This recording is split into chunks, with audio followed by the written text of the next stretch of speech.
Dear students, let us start the discussion on today's newspaper, that is 13th June 2016. So the first article is related to the censor board.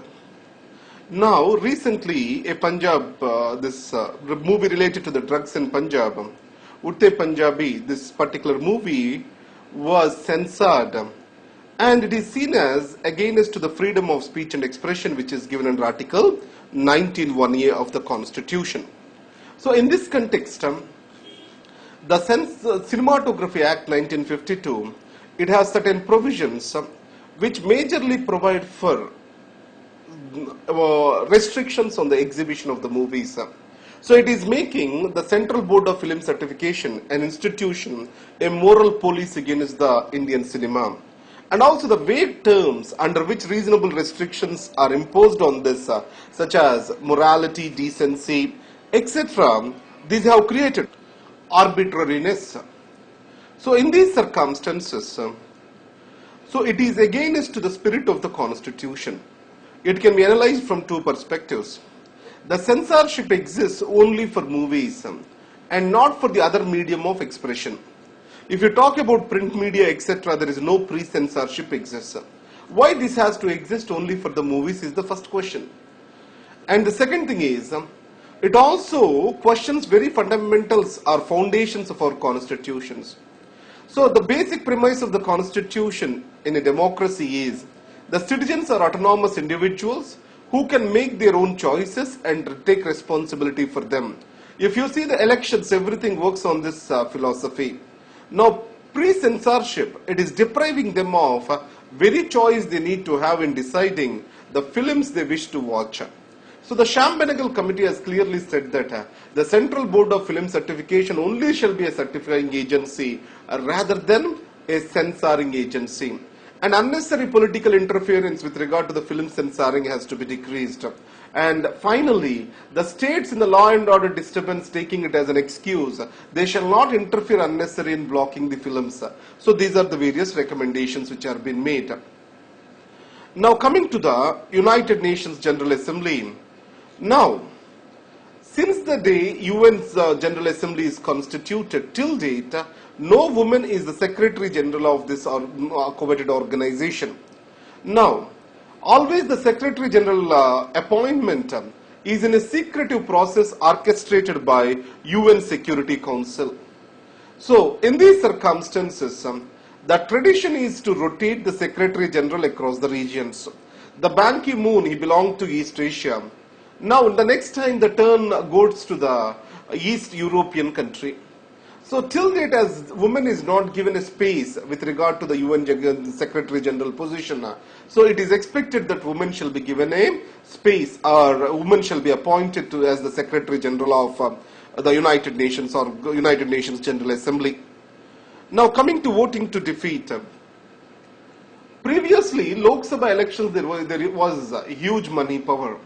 And Rajya Sabha elections, they were generally free from the influence of money. Now you can see in a sting operation in Karnataka, there is an open debate about the money between MLAs to vote to a particular candidate in the elections. So in this context, so the political parties, they are trying to cultivate the money culture even in the Rajya Sabha elections. Now if you clearly observe, in these Rajya Sabha elections, more and more wealthy individuals, rather than the intellectuals, are entering into the house.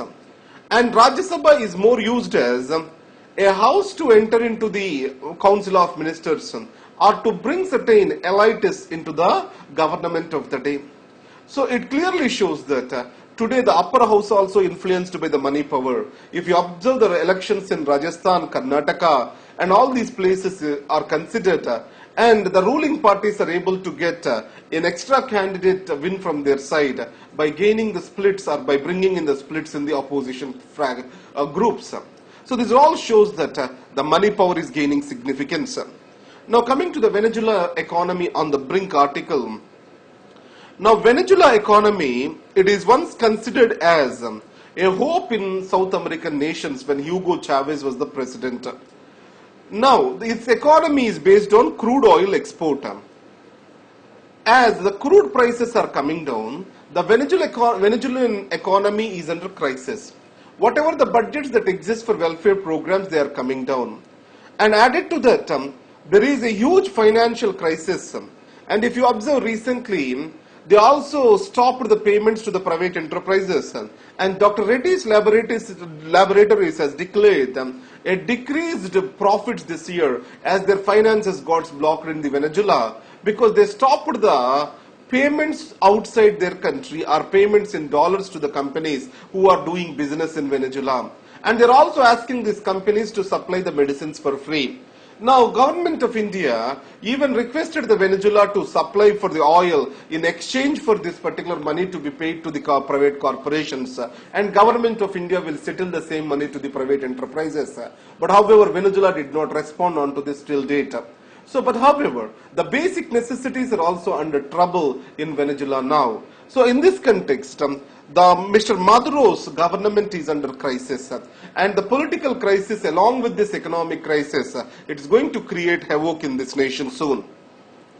Coming to financial inclusion, if you compare public sector undertakings and private banks, the public sector banks, they have got the greater penetration with regard to the ATMs, establishment of branches, and point of sale devices such as reading machines of credit cards or debit cards. So this shows that the universalization of a particular service has to happen. It shall be promoted by the government or state has to involve with it. Now coming to the Indian Express page, the first article is nothing personal about it. Now with regard to these things, any personal law, either Hindu personal law or else if you consider the Muslim personal law, anything for that matter, the gender injustice is the common plank. So in these circumstances, the Uniform Civil Code, the objective is is coming from the women movements. So the talaq and halal, so these are interpreted by certain progressive groups among Muslims as something 90 days of minimal dialogue is necessary before talaq has to come into existence. But Muslim personal law do not agree to this particular argument. So talaq and halala, so these are the two things which are said to be against the women. And Bharatiya Muslim Mahila Morcha or movement, so this is acting or this group is demanding for moving away from this particular age-old practices which are being opposed. If you take among 21 countries, these are declared as illegal, but these are still practiced in India, and Muslim personal law bodies are supporting these particular things, and they are actually against the gender injustice. Now coming to India, the driver for growth of economy. Now if you see the amount of growth achieved and the amount of the poverty reduced, which is called elasticity of the growth to poverty reduction.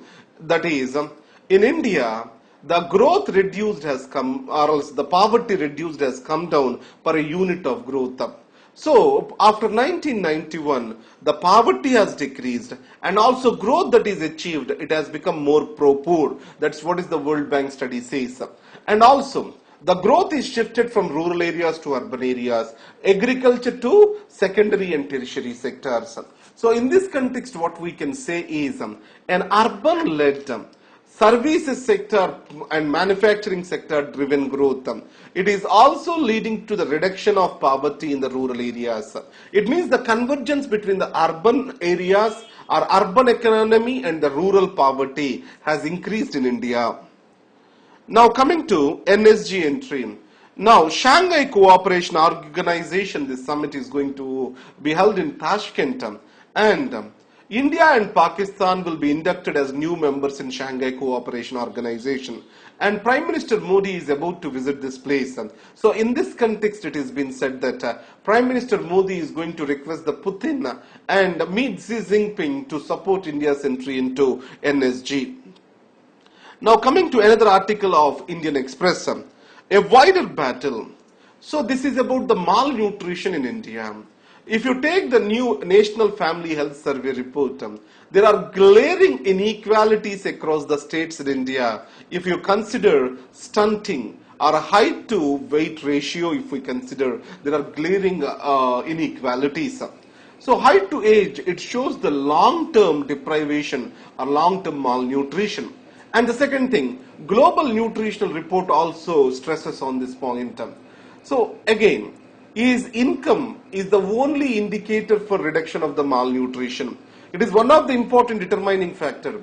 But however, if you see in Kerala, Tripura, though the incomes are not very high per capita incomes, but the reduction in malnutrition is high. So it means there are many other factors that can be correlated with the reduction in malnutrition. That is sanitation, institutional delivery of mothers, and providing for better healthcare facilities.